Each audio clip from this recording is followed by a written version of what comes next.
والنازعات غرقا والناشطات نشطا والسابحات سبحا فالسابقات سبقا فالمدبرات أمرا يوم ترجف الراجفة تتبعها الرادفة قلوب يومئذ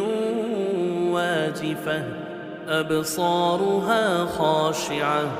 يقولون أئنا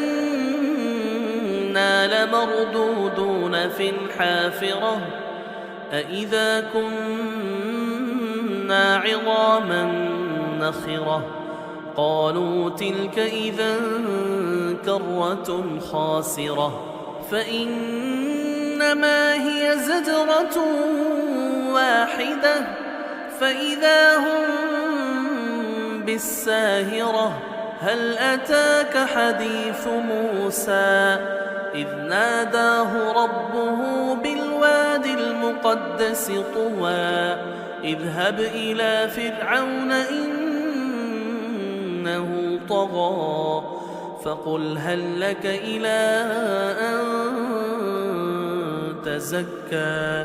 وأهديك إلى ربك فتخشى فأراه الآية الكبرى فكذب وعصى ثم أدبر يسعى فحشر فنادى فقال أنا ربكم الأعلى فأخذه الله نكال الآخرة والأولى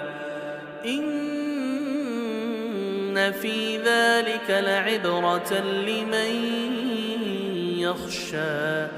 أأنتم أشد خلقا أم السماء بناها رفع سمكها فسواها وأغطش ليلها وأخرج ضحاها والأرض بعد ذلك دحاها أخرج منها ماءها ومرعاها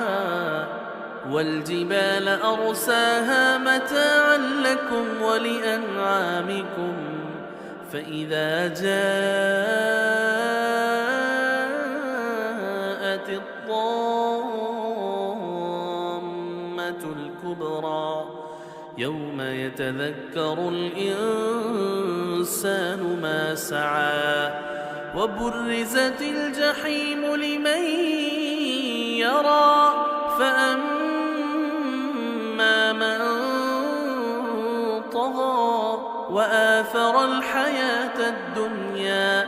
فإن الجحيم هي المأوى وأما من خاف مقام ربه ونهى النفس عن الهوى فإن الجنة